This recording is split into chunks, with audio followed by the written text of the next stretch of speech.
So today I thought I would do a 3-month post-Roaccutane update, lifestyle, training, skin, kind of like an everything update so that you guys are fully aware of what happens when you stop taking Roaccutane, what could happen, and kind of like how coming off Roaccutane has changed like my life and like how my skin has been, all that sort of stuff. So welcome back to my channel. I literally have to wipe the sweat off my upper lip. I'm gonna have to do that a few times because it is so hot. So first and foremost, because it's the first thing that I see pretty much every single day, and it's like just like something that has really had a huge impact on my life since coming off Roaccutane, my hair hasn't been the same. I went for a haircut recently which I thought would like have like changed that, and my hair would kind of go back to how it was, but I cannot moisturize my hair. It is so dry, and now it's just like this, like, well, you can see it's just like frizzy curly mess, and I've never had that. Like my whole life my hair was like straight and like nice and like moisturized and just like normal, whereas now I train, it's frizzy, I shower, it's frizzy, I straighten it, it's frizzy, I do like blow dry it, it's frizzy, curly, and like especially all around the front it's just like so dry and so damaged. I can't like I can't change anything, and it's just like the way that it is. I bought like new shampoo and tried like new conditioning stuff. None of it has changed it, so that's like the biggest thing that has like changed since I came off Roaccutane. My hair just has not recovered from the dryness that once was.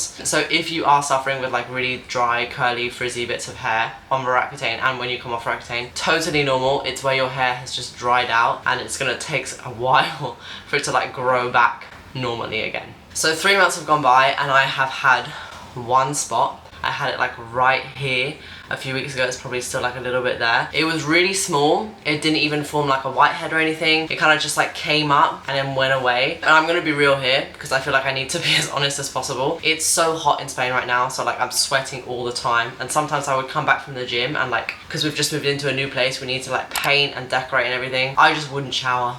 Because I'd be like, well, I'm gonna start sweating anyway, so I just wouldn't shower. So I'd go to the gym for like 3 hours, sweat buckets, come back, stay in the same sweaty mess, like not wash my face or anything, and then have a shower like really like quite a lot later. So I think that might have been one of the causes for getting a spot. I have and will be making a video about my project comeback in the next video, which is how I'm like revolutionizing my diet and my lifestyle and everything around that to kind of make sure that, well, for one, I shower and clean my face, but for two, that my diet is aligned with my priorities and what I kind of want to achieve, and like how I'm going to keep my skin clear through my diet as well. So just make sure you subscribe for that video. But yeah, I haven't actually had any spots. Like, my skin overall is like pretty normal. Like, I'm really happy with my complexion right now. I do still use like the same products that I made, that I said I did in a previous video, which I'll link up here that you guys can see. I still use those products. I am a little bit like weary of changing any of them, just because I'm worried that if I start changing too much of my skincare, that my skin will freak out and I don't know what to do after that. So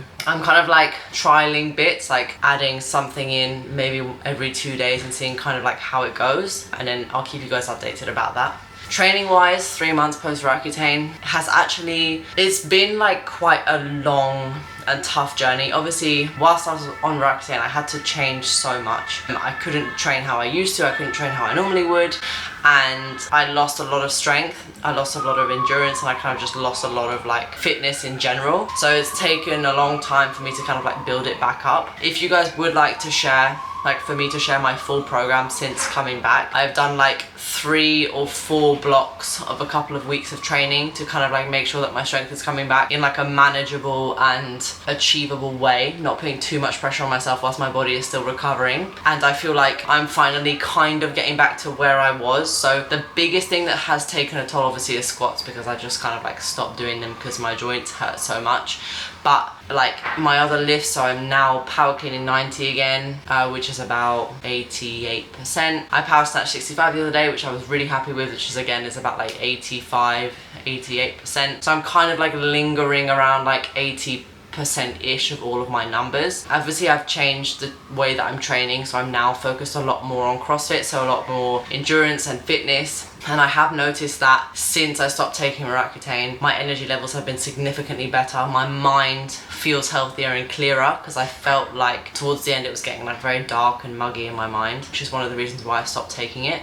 And like, I stopped taking it before I was recommended to stop taking it. So yeah, I'm feeling a lot more positive. Like, training is much better, like I'm lifting better, I'm more consistent, I'm stronger, and I'm fitter. So that's really good. I think it's going to take quite a lot longer than anybody ever told me it was going to take. Most people say that the side effects wear off like within a month or so. I didn't find that. I think obviously immediately after I stopped taking it, I think maybe like a bit of placebo was just like, oh my god, I'm feeling so much better. But 3 months down the line, I'm still not the same person that I was before taking Roaccutane, just because of how like I felt like it was so like all consuming, and like my brain and my mind was just like so consumed and weak that it's taken a really long time for me to kind of like build it back up. So I think it's probably going to take another like 3 or 4 months to kind of feel like 100% myself, and kind of like recover my body and my strength and my fitness to a level that it was at before, which is like fine. I obviously was really upset about how much weaker I got and how much had changed, but now that I'm on the other side of it, obviously I'm really glad that I went through that journey, because I remember how bad my skin was and how much that used to affect my mental health. So I'm glad that I'm on the other side, but it was really tough. And if you're going through it, I'm so sorry, but know that you're not alone in anything that you're feeling. It's completely normal to feel down or feel depressed or feel anxious, because it's just like one of the main side effects of the drug, and it's something that's not spoken about enough. So normally doctors say that a month or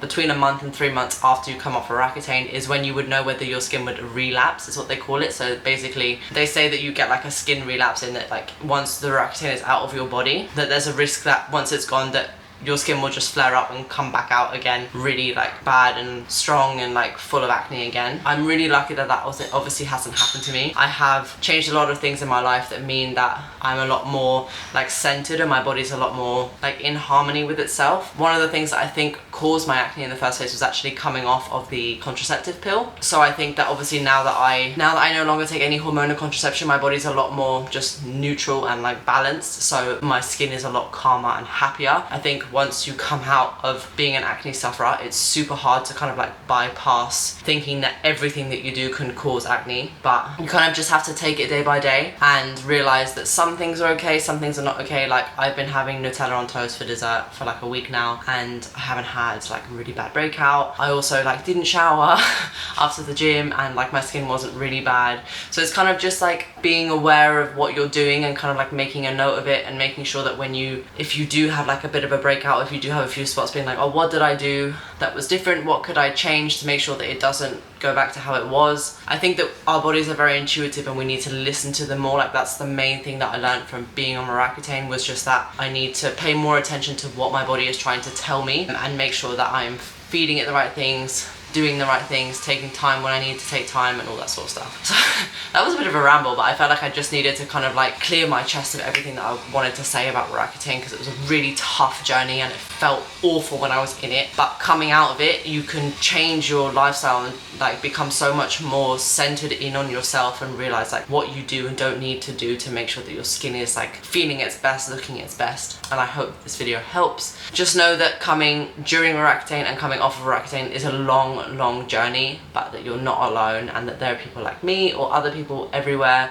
who are going through the same thing, because 1 in 2 people suffer with severe acne. So I know it doesn't seem that way when you're walking down the street and you're like so self-conscious, because I've been there, but it's okay. You're still beautiful.